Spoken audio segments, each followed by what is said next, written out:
Welcome along to the Bet Rivers Cricket Show. How's that with me, pro picker Ed Hawkins, joined as ever by fellow pro picker and former Oz compiler John Wright. How are you doing, John? Yeah, not too bad. Thank you. Yourself? I'm good, thanks. We continue with the World Cup previews. We've got 4 games to get through on this edition. One of them is the big one. It's probably the biggest sporting occasion in the world because it happens so rarely. It's India versus Pakistan, of course. All the best picks and an analysis for that game. And we've got 3 others as well, which will pale into insignificance by comparison, but they're all World Cup matches themselves and they're hotly contested. But we've got to start where else? With all the winners which John Wright has been picking for you. John, you're in terrific form. 3 of your 5 picks last time. You got Quinton de Kock making a century today, which puts him bang in contention for your top tournament run scorer. How are you doing it?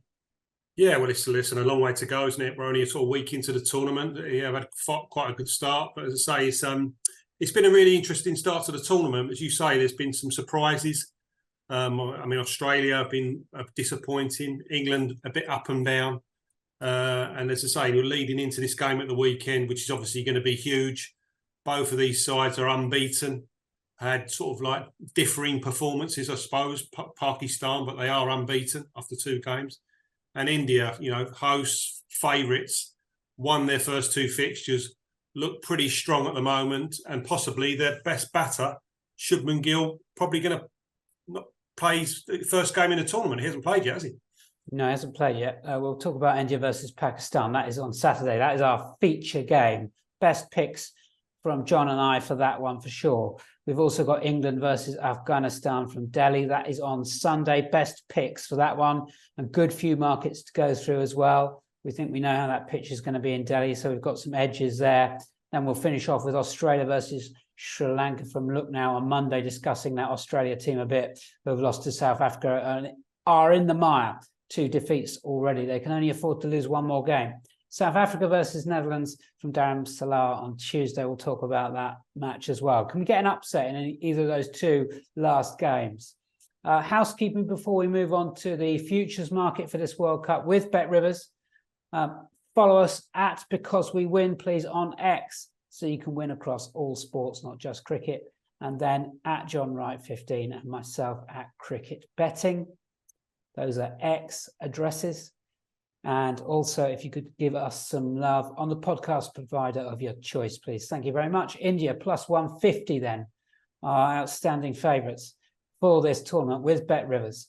South Africa, the big market mover since the first ball was bowled into plus 475. They've won 2 out of 2. England plus 525. New Zealand plus 600. They've won their first 2. Australia plus 650. I suspect they should be bigger than that.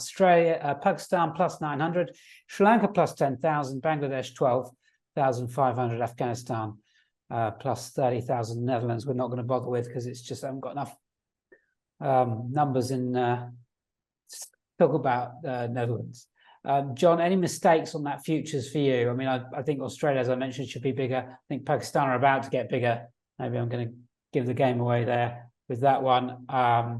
New Zealand, perhaps a little bit of value at plus 600, given they've got 2 wins already.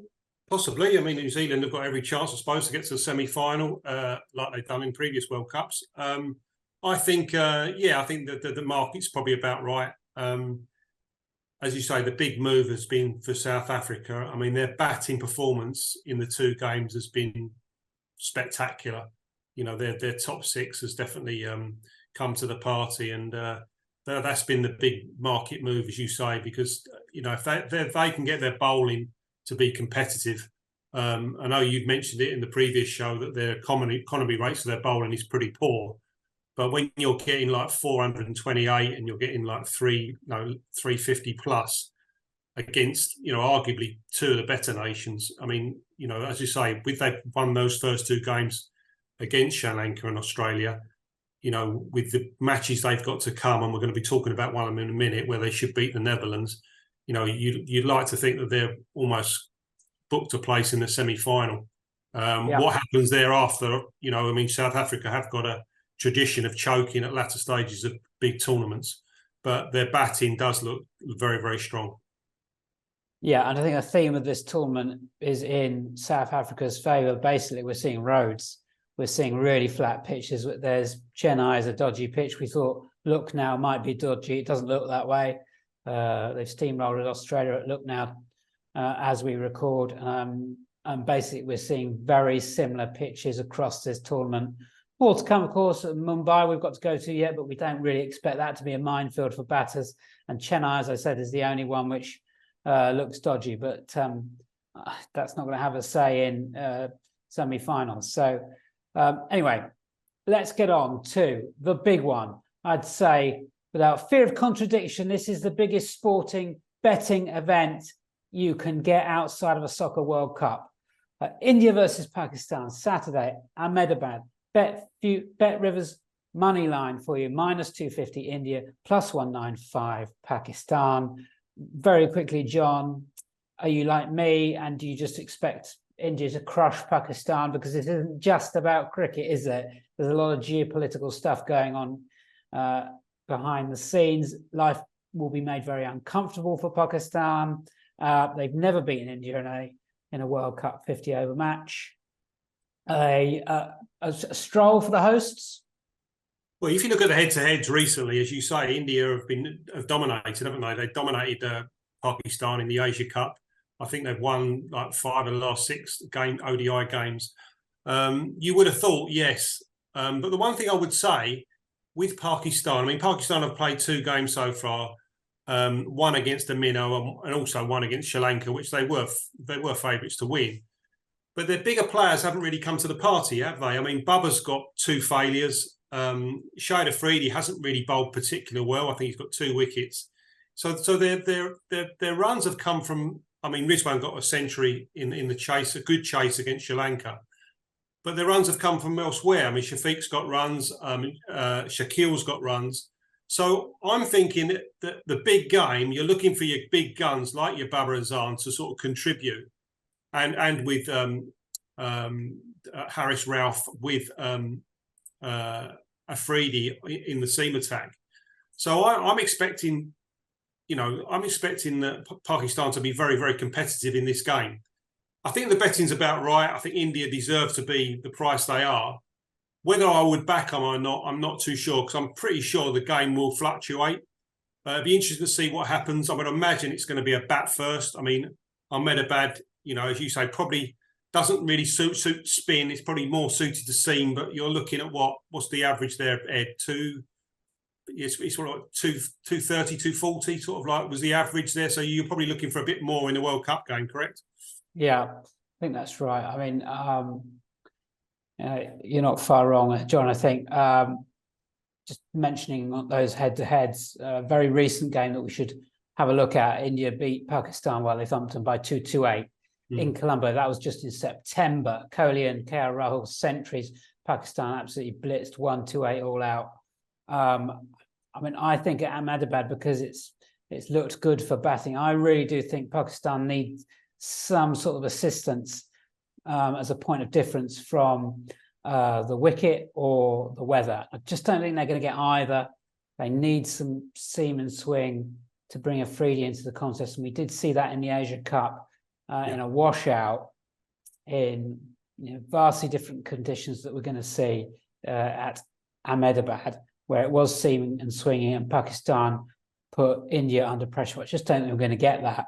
But I do want to come back to you on Babar Azam, because he keeps on failing, you're right. And it's not just this tournament. He's going back 6 games now, 6 failures in a row, or rather 6 blanks on top run scorer. He's +250 with Bet Rivers for top run scorer, but he wins at a rate of 30% in the last 2 years. But as I said, it's blanks in his last 6. That gives us an edge, that 250 on win rate versus Bet Rivers' implied probability. Do we back him, John? I mean, what's the psychology here of the punter? We know he should be shorter than that. But he's not winning. I mean, when do we run out of patience with the guy?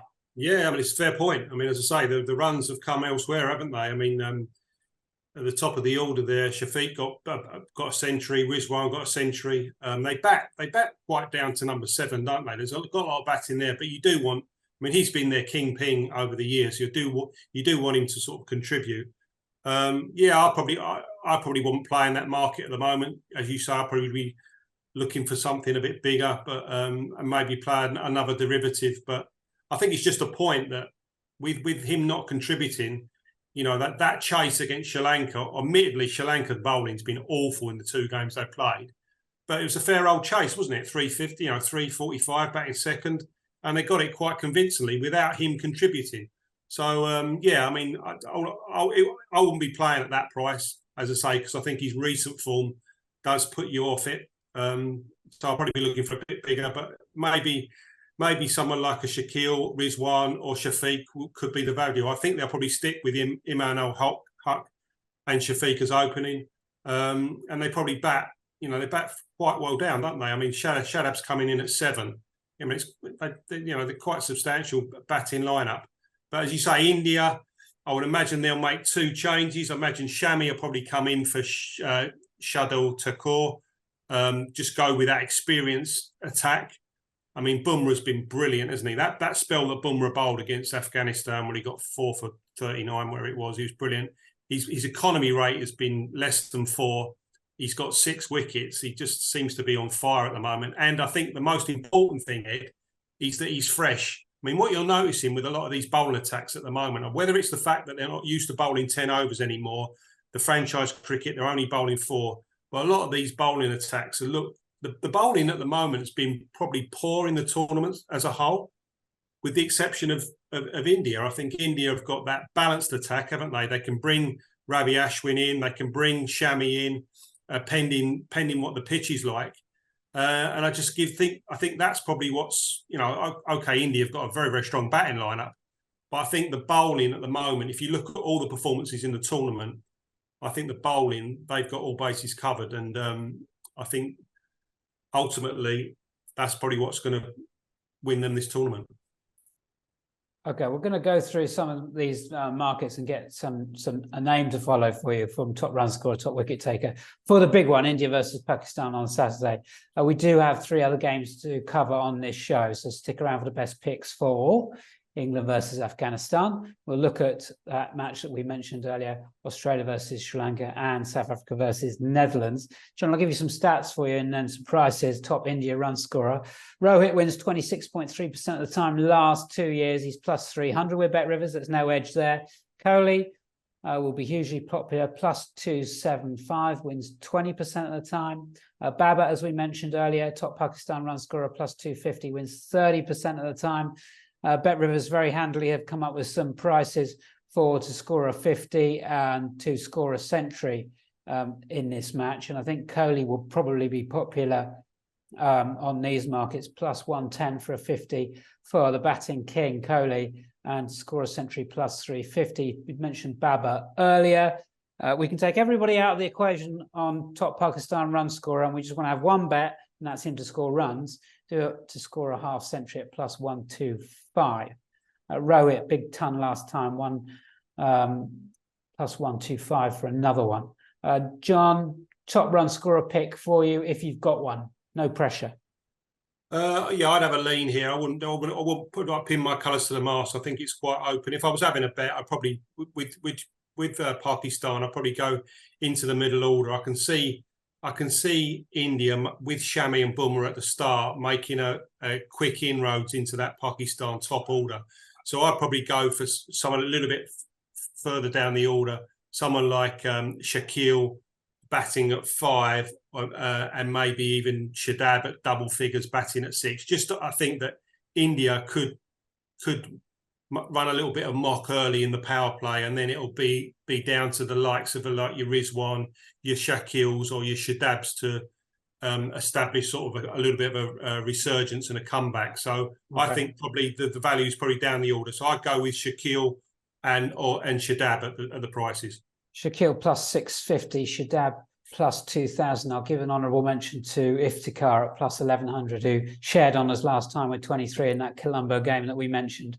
I'll give you some prices for Bumrah to take most wickets for India. He's plus 275. He returns money, includes ties or dead heats, 41% of the time. That's the highest of any India bowler on show. For Pakistan, it's Haris Rauf, who trumps Afridi. He's plus 275 and he returns 41% of the time as well. I'm going to give you my pick now for the game. It's Kohli plus 150 to hit a 6. I think he's in sensational form. That's my pick for the big one. I think the prices are about right on the money line. Afghanistan versus England for you then on Sunday is from Delhi. Won't have the same billing as India, Pakistan, quite rightly. This could well be a mismatch. Bet Rivers money line suggests it is a mismatch. England minus 1,000, Afghanistan plus 600. We know what this Delhi pitch is like, where it's an absolute road. South Africa 428, by the way. Don't forget that we did tip them, South Africa, to have the highest score in the tournament. Second favourite, I think it was about plus 550, plus 650 if memory serves. So we're fingers crossed for that one. Let's keep every team away from that. But it probably is under threat here. Afghanistan, who's weak, batting is weak, even made 272 against the crack India bowling unit. John, shock here, chance? No, I think what puts me off is the venue. As you say, it should be a road. I think England will just bat Afghanistan out of the game. I mean, we spoke about it in the previous show. Afghanistan's nemesis is going to be that they don't score enough runs, as you say. I mean, although they got an admirable 270 against India, which was not a bad effort, if you look at their ODI statistics overall, you know, they very, very rarely score over 300 against the top nation. I mean, if you look at their, you know, they might get 330 or against an island or something like that. But the top sides, they don't get enough runs. And in this tournament, especially against England, you're going to have to get 340, 350, which I think England will get quite convincingly. And I think the reason I say that is, as you said, Ed, the Delhi track. I mean, if this was played in Chennai, I would give Afghanistan a little bit of a sniff, I suppose. But in this game, I do think it's a mixed match, and I do think this is an area where England will dominate. I mean, I don't think England will. I actually don't think England will win the World Cup purely because of their bowling. I think their bowling's too loose at the moment. I think they rely heavily on Topley. I think the auxiliary spin's not working. The fact they've dropped Moeen, they've gone with Livy. Dilly Rashid hasn't got a very good record in India. I do think that's going to be England's comeuppance, long odds. But in this particular fixture, this is tailor-made for England because I just think Afghanistan won't score enough runs in it. Yeah, it's a great track for England. They must be absolutely delighted they're playing on this ground. Just because of these flat tracks, wonder whether we're going to get an upset at all, actually, in this group stage. We always get one. We always get two. I don't know where one's coming. Maybe it'll be coming in that Australia-Sri Lanka game that we'll talk about in a second. But if England are going to score all the big runs, who's going to score them? Well, look, Josh Butler has the best win rate of anybody in this England team. He's plus 600. However, I'm not sure he's going to get much time at the crease. I've got to mention Milan plus 250 with Bet Rivers. Bairstow plus 325, the top England run scorer. Got a bit of a inkling that Bairstow is going to come to the party here. So Bairstow over 38.5 runs at plus 100 really catches the eye for me. I've got also a sense that Harry Brook may well be value to beat Hashmatullah and Ramat Shah in a three-way match bet on runs at plus 115. John, who's going to do the damage for England with the bat, in your opinion? Yeah, I think it'll be one of the top four just because they get first knocks. I think you're looking at Bairstow, Milan, Root or Brook, you know, one of those two. I mean, you'd have to look. I mean, Joe Root's, what is he, plus 275? You know, he's looked good in both the matches he's played. I mean, it wouldn't put you off him. I mean, he's arguably the best player spinning the side. But I don't think there's any value in that price. But I do believe it'll be one of the top four. I think, as you say, Bairstow and Milan both have batted quite well at stages in the first two games. I wouldn't put you off them. But I mean, I suppose if gun to my head, I'd back Joe Root at plus 275. But I don't think it's any particular value. I mean, my bet will be in the bowling here because I do think the point of difference here for England will be Topley. I think Topley gives it that left armour. Him coming back into the side made the bowling a little bit better. And I think the Afghanistan batters won't like that height, that left arm height coming down.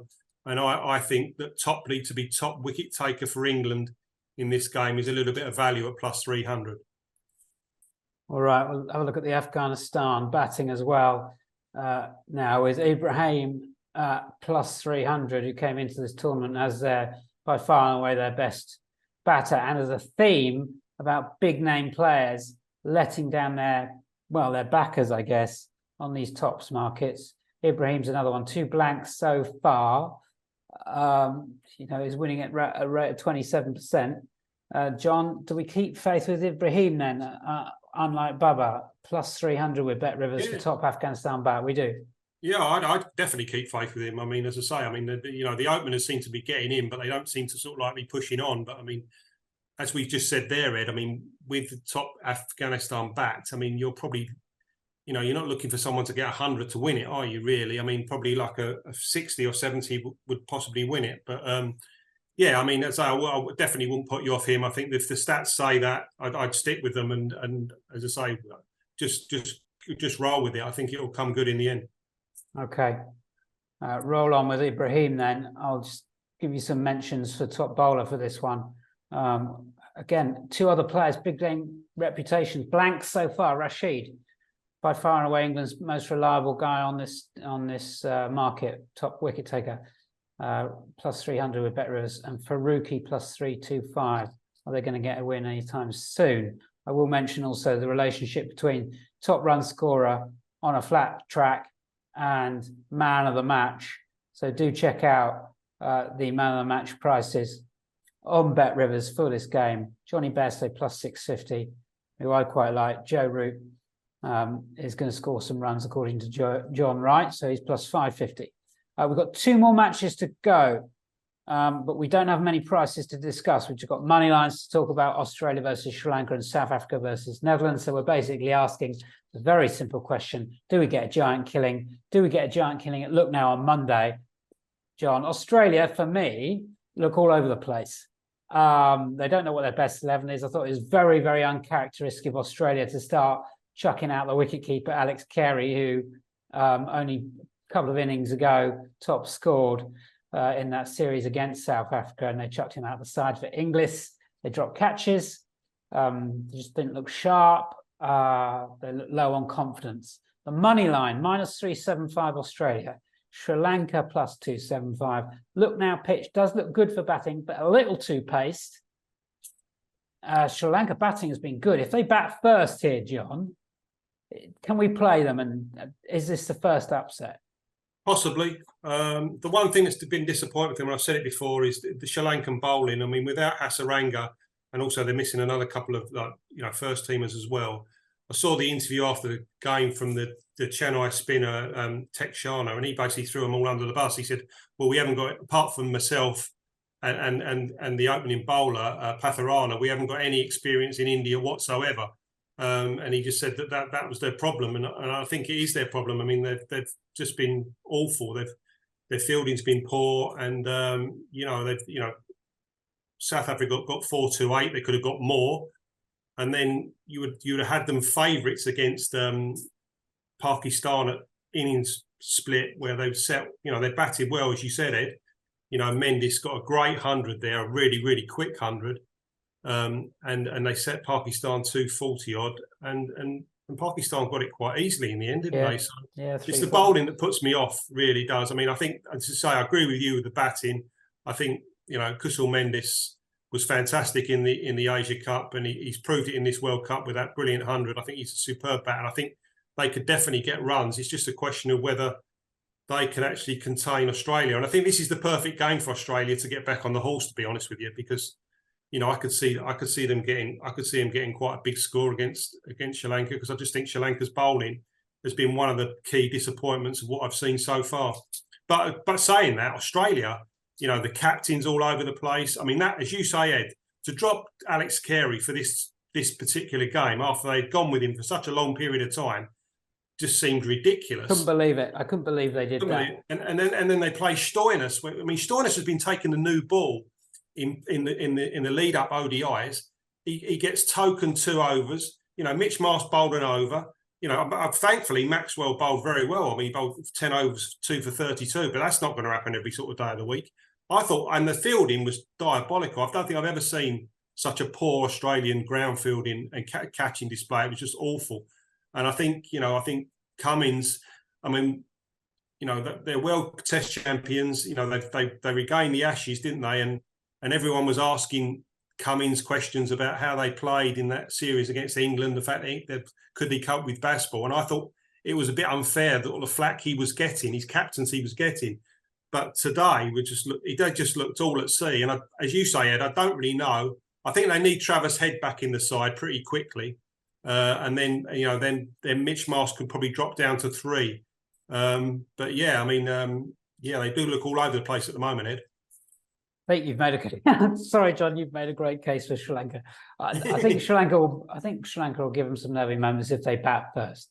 South Africa versus Netherlands, Dharamsala, Tuesday. South Africa -3,335, Netherlands +1100.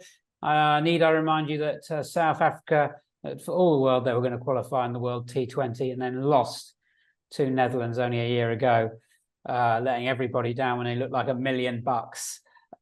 John, this is exactly the sort of game that the old South Africa would lose.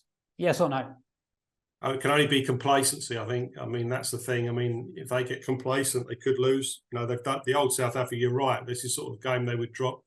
I mean, Netherlands they've been competitive, haven't they? I mean, they've lost their both games quite convincingly, but they've played some good cricket, and they've got some runs in there.